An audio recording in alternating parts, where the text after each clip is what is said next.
আধভাঙা মন নিয়ে বিছানায় শুয়ে আছে তোহা। ঘরে বাতি নিভানো, জানালায় ভারী পর্দা টেনে দেওয়া। ফলস্বরূপ দুপুরে সময় হওয়া সত্ত্বেও ঘরের আলো ছিটে ফোটা নেই। বালিশে মুখ গুজে সশব্দে ফোপাচ্ছে তোহা। সেই দিন তিহানের ঘর থেকে বের হওয়ার পূর্বে তিহানের কাট কাট কণ্ঠে স্পষ্ট ভাষায় তাকে বলে দিয়েছিল, অন্তরের ব্যাপারটা আমার কাছ থেকে কোনো রকম এক্সপেকটেশন রাখবা না। যা করার নিজে করতে পারলে করবার, নয়তো না। কিন্তু এটা ভাববা না যে আমি খালুকে যে বলবো বা এমন কিছু। এতটুকু শোনার পর আর শোনেনি তোহা। ছুটে বেরিয়ে এসেছিল। পুরো একটা দিন কেটে গেল, অথচ তিহান সত্যি তার সাথে কোনো কথা তো দূর, সে তো চলে গেছে কোথায় যেন। এত রাগ কেন? তার দিকটা একটু বোঝার চেষ্টা করলো না তিহান? তার পরিস্থিতি, তার মনের কষ্টটা বুঝলো না? আবারও হু হু করে উঠল তোহা।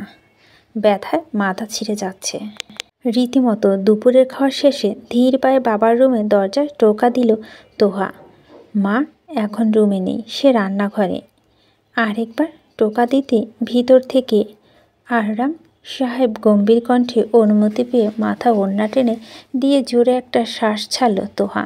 খাবার টেবিলে আহরাম সাহেবের বিয়ের ব্যাপারে তোহা মতামতের ব্যাপারে শুনতে চেয়েছিলেন, তবে তোহা তখন কোনো উত্তর দেয়নি, চুপ করেছিল। গুটি গুটি পায়ে রুমে প্রবেশ করলো তোহা। দরজাটা ভিজিয়ে দিয়ে মাথা নিচু করে দাঁড়ালো। আরমান সাহেব বিছানায় বসে আছেন। তোহা এগিয়ে যেতে তাকে হাতের ইশারায় পাশে বসতে বললেন তিনি। কোনো কারণ ছাড়াই তার ছোট মেয়েটা তাকে ভয় পায়। কোনো সন্তানের সাথে উচ্চস্বরে ধমকাধমকি করেননি তিনি। আর ছোট মেয়েটাকে তো আরও মাথায় তুলে রেখেছেন, তবুও ছোট মেয়েটা তাকে ভয় পায়। মুখ ফুটে কখনো কিছু বলেন না। মেয়ে কিছু একটা বলতে এসেছে, তবে তার আড়ষ্টতা বুঝতে পারল আরমান সাহেব। মুচকি হেসে মেয়ে মাথায় হাত রাখতে উনি বললেন, কিছু বলবে? উপন্যাস মাথা নাড়ল তোহা, তবে মুখ দিয়ে কথা বেরোলো না তার। খানিক বাদে আরমান আবারও বলেন, নির্দ্বিধায় বলো, তোমার কি ওনাদের প্রস্তাবটা মত নেই? আমি তাহলে তাদের মানা করে দিব। উনি আমার সাথে অসভ্য আচরণ করেছেন আব্বু, আমার গায়ে হাত দিয়েছেন। মাথা নিচু করে কথাটা বলেই এক প্রকার মিউ গেল তোহা। মেয়ের কথা যেন মাথায় আকাশ ভেঙে পড়ল আরমান সাহেবের। তার মেয়ের সাথে এমন কিছু হয়েছে কাল ক্ষণক্ষণে আঁচ করতে পারেনি তিনি। পারলে তখনই মুখের উপর তাদের বিদায় করে দিতেন। মুখের জলা শক্ত হয়ে আসছে তার, চোখে ক্ষোভ। তোহা মাথা থেকে হাত সরিয়ে বজ্রকণ্ঠে উনি বললেন, তুমি আমাকে আগে বলনি কেন? একটা ফাঁকা ঢোক গিলল তোহা। বলল, উনি বলেছেন আমি বিয়েতে না করলে আপুর সংসার ঝামেলা হবে, সেজন্যই। এত বড় সাহস! কোনো কাপুরুষের সাথে নিশার বিয়ে দেইনি আমি যে এই ঠুনকো বিষয়ে তার সংসারে ঝামেলা হবে। বলে ফোনটা হাতে নিলেন উনি। সৌহার্যকে ফোন করে কড়া শব্দে কিছুক্ষণ কথোপকথন চালিয়ে ফোনটা রাখতেই ফুঁফিয়ে উঠলেন তোহা। নিজেকে আটকাতে না পেরে উচ্চস্বরে কান্না করে দিলেন। আরমান সাহেব ভাবলেন না, মেয়ের বুকে টেনে নিয়ে সচিহ্নে মাথায় হাত বুলাতে লাগলেন। বিকেল পড়ে গিয়েছে, কলিং বেলের শব্দ বুকটা থপ করে উঠল তোহার। নিশা, সৌহার্য, অনন্ত, ওনাদের বাবা মা সবাইকে বাসা আসতে বলেছেন আরমান সাহেব। তারাই হয়তো এসেছেন। বাড়ির উপর দিয়ে কী ঝড় বয়ে যাচ্ছে তা জানে না তোহা। ভয়ে হাত পা কাঁপছে তার। দরজায় কান লাগিয়ে ড্রয়িং রুমের পরিস্থিতি বোঝার চেষ্টা করল তোহা। কিছু বুঝতে না পেরে বিছানায় এসে বসতেই দরজা খুলে প্রবেশ করল আতিয়া। দরজার সামনে দাঁড়িয়ে বলল, তোমার বাবা যেতে বলেছে তোমাকে, যাও। মায়ের মুখে তুমি সম্বোধনটা ঠিক মানতে পারল না তোহা। টলমল পায়ে ড্রয়িং রুমে উপস্থিত হলো সে। গুটি গুটি পায়ে বাবার সোফার পাশে যে দাঁড়ালো সে। পরিবেশ থমথমে। অনন্তর মা বলে উঠলেন, আমার ছেলে তোমার সাথে অসভ্য আচরণ করেছে, কোনো প্রমাণ আছে? প্রমাণ থাকা তো কথা নয় আন্টি, আমি তো জানতাম না আপনার ছেলে এমন করবে। সাবলীলভাবে উত্তর দিল। মাথায় রাগ চেপে বসেছে তোয়া। অনন্ত ড্যামকেয়ার ভাব নিয়ে বলল, আপনার মেয়ে মিথ্যে বলছে, আমি এমন কিছু করিনি। মাথায় রক্ত উঠে গেল তোয়ার। 2 কদম এগিয়ে যেয়ে আচমকাই সজোরে অনন্তকালে চর বসিয়ে দিল সে। হঠাৎই চুপ হয়ে গেল সবাই। অনন্তর গালে হাত, চোখে বিস্ময়। একটা মেয়ের হাতে চরের তীব্র অপমানটা সহজে হজম করতে পারল না সে। খানিক বাদে আরমান সাহেব উঠে দাঁড়ালেন। তোয়ার হাত টেনে তাকে নিজের পাশে বসিয়ে বলেন, দেখুন, আমার মেয়েকে যথেষ্ট বিশ্বাস করি আমি। আপনারা হয়তো নিজেরাও জানেন আপনাদের ছেলে কেমন। শুধু শুধু দোষ ঢেলে লাভ নেই। আপনাদের চেহারা দেখে বোঝা যাচ্ছে আপনার ছেলে দোষ স্বীকার করেছে। যাই হোক, আমার মেয়ে চর মেরেছে, সেজন্য আমি দুঃখিত নই। চরটা আপনাদের ছেলের প্রাপ্য ছিল। আর সৌহার্য, তুমি যদি এই ঘটনার রেশ ধরে নিশার আমার সংসার এর প্রভাব পড়বে না বাবা। আমি নিজে লজ্জিত আমার ভাইয়ের কর্মকাণ্ডে। আপনি দয়া করে এসব বলে আমাকে আর ছোট করবেন না প্লিজ। আরমান সাহেব একটু হাসলেন। 2 ভাই অথচ কত পার্থক্য। তবে মেয়ের বাবা হওয়া সোজা নয়, কথাটা মর্মর্থ আজ উপলব্ধি করতে পারছেন তিনি। ফোনের ডায়াল লিস্টে শুধু তিহানের নাম্বার। বারান্দায় বসে একের পর এক ফোন দিয়ে যাচ্ছে তোহা। তিহান রিসিভ করেনি একবারও। চোখে আবারও পানি এসেছে তোহার। আবারও 2-4টা রিং হয়ে ফোন কেটে যাওয়ার পর তপ্ত শ্বাস ছাড়ল সে। লাজ লজ্জা ভুলে আরেকবার ফোন দিলেই এবার ফোনটা বন্ধ শোনাচ্ছে। তার মানে তার ফোন করার বিরক্ত হয়ে তিহান ফোন বন্ধ করে দিয়েছে। এতটা রাগ! আজ সারাদিন ওই ফ্ল্যাটে যায়নি তোহা। তিহানের ব্যাপারে কাউকে কিছু বলতেও শোনেনি।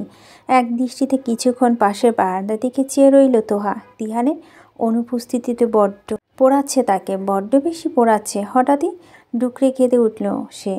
2 হাঁটুতে মুখ গুজে কান্না জড়ানো কণ্ঠে আর্তনা করে বলল, আপনি কোথায়? আমার যে ভালো লাগছে না, একা একা লাগছে খুব। ফিরে আসুন না প্লিজ।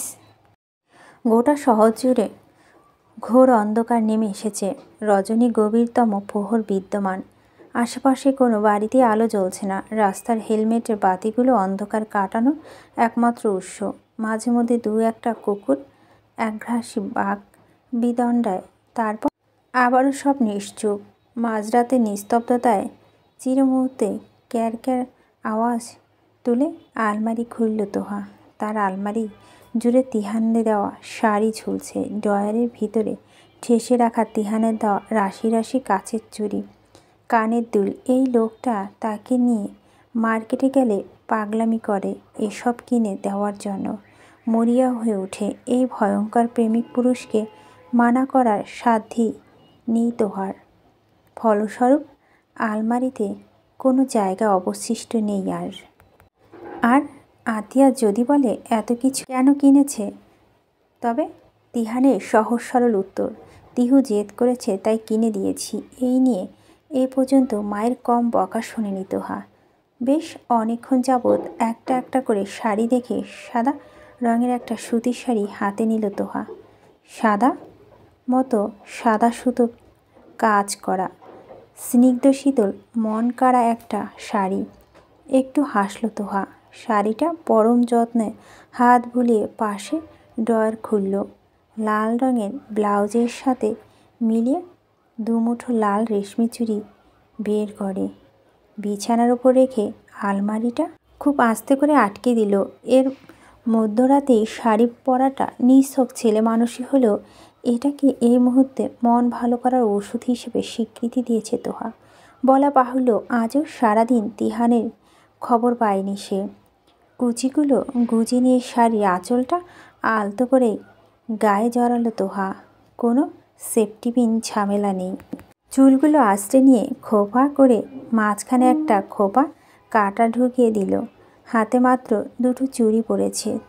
তখনই চিরচেনা একটা গুনগুন করা কণ্ঠ গানে এসে অতি অনাকাঙ্ক্ষিত কিছু জানা দিল তাকে।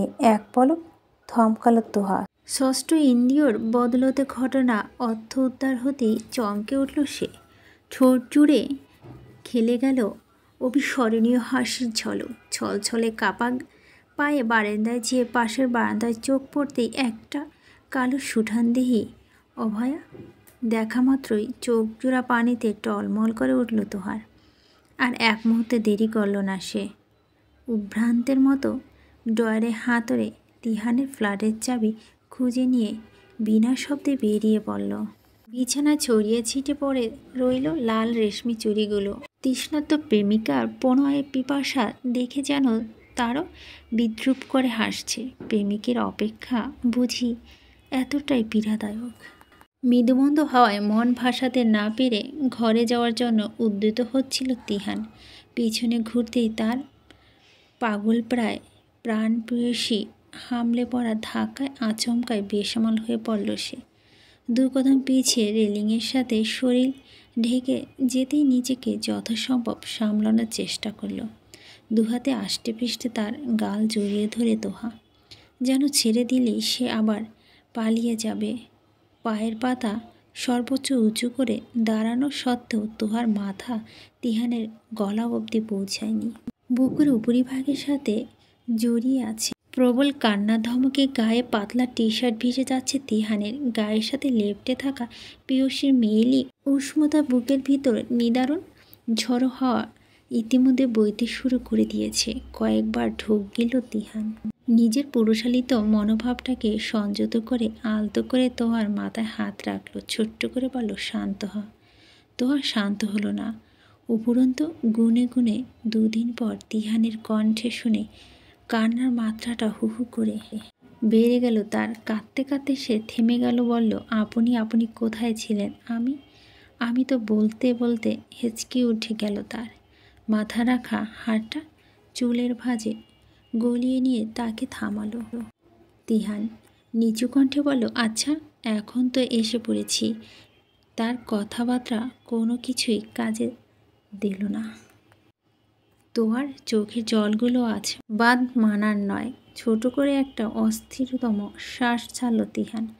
কান্নারত মেয়েটার কান্না থামতে না পেরে নিজেকে চরম অধৈর্য মনে হচ্ছে। কিছুক্ষণ চুপ থাকলো সে। এতপর কোমল মোলায়েম কণ্ঠে আকুতি নিয়ে বলল, আর কেঁদো না, থামো। তিহানের শান্তশিষ্ট মোহনময় কণ্ঠে আরও কয়েকবার ফুঁপিয়ে উঠে কোনো রকম থামল তোহা। তবে তিহানকে ছাড়ল না। একটু হাসল তিহান। তোহার শাড়ি আগোছালো, হাত উঁচিয়ে গলা ধরে রয়েছে বিধায় কোমর পিঠে অনেক অংশে চোখের সামনে দৃশ্যমান। মুহূর্তে দৃষ্টি সরালো তিহান। ধীর কণ্ঠে বলল, এরকম আদুরি খোলামেলা আবেশে আমার সাথে লেপ্টে থাকলে যে কোনো সময় অনর্থক হয়ে যাবে। তুমি কি চাও আমাদের দ্বারা কোনো অনর্থক হোক? কথার মানেটা সহজে বুঝল তোহার। লজ্জিত ভঙ্গিতে নতজানু হয়ে তিহানের ছেড়ে দাঁড়ালো সে। শাড়ির আঁচল টেনে সামলে নিতে তিহান হাত বাড়িয়ে তার খোঁপায় কাঁটাটা খুলে নিল। ঘন কালো চুলগুলো পুরো পিঠ ছড়িয়ে দৃশ্যমান অংশগুলো আবৃত করে নিতে তিহান কাঁটাটা নিজের পকেটে ঢুকিয়ে বলল, খোলাই থাক, বেঁধো না। এক পলক তাকালো তোহা। রক্তলাল হয়ে আছে তার ক্রন্দনরত নয়নজোড়া। চোখে মুখে ভেজা ভাব। মুখের সামনে চুলগুলো কানের পিঠে গুজে দিয়ে সে অভিমানী কণ্ঠে বলল, আপনি কোথায় ছিলেন এই দুদিন?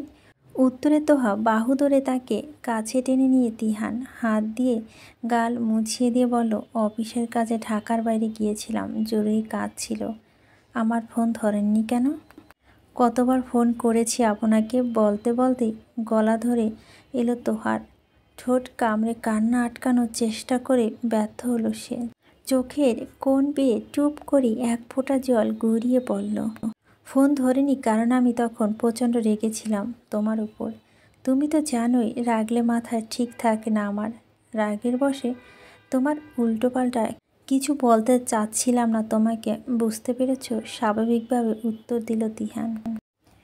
চোখে মুখে অসহায়ত্ব নিয়ে তাকালো তোহা। মাথাটা কাত করে তিহানের বুকে রেখে বলল, আপনি এখনও রেগে আছেন? তিহান দুষ্ট হেসে বলল, এমন রূপময়ী হয়ে এত কাছে সেভাবে কান্না করলে রেগে থাকা যায়? অন্তত আমার পক্ষে তো সম্ভব নয়। মুচকি হাসল তোহা, তবে মুখে কিছু বলল না। চোখ বন্ধ করে ফেলতেই তিহান আবারও তার চুলের ভাঁজে হাত ডুবালো। উপর থেকে নিচে আঙ্গুল দিয়ে আশ্রে দিতে দিতে বলল, এই রাতে বেলায় শাড়ি পরে আছো যে?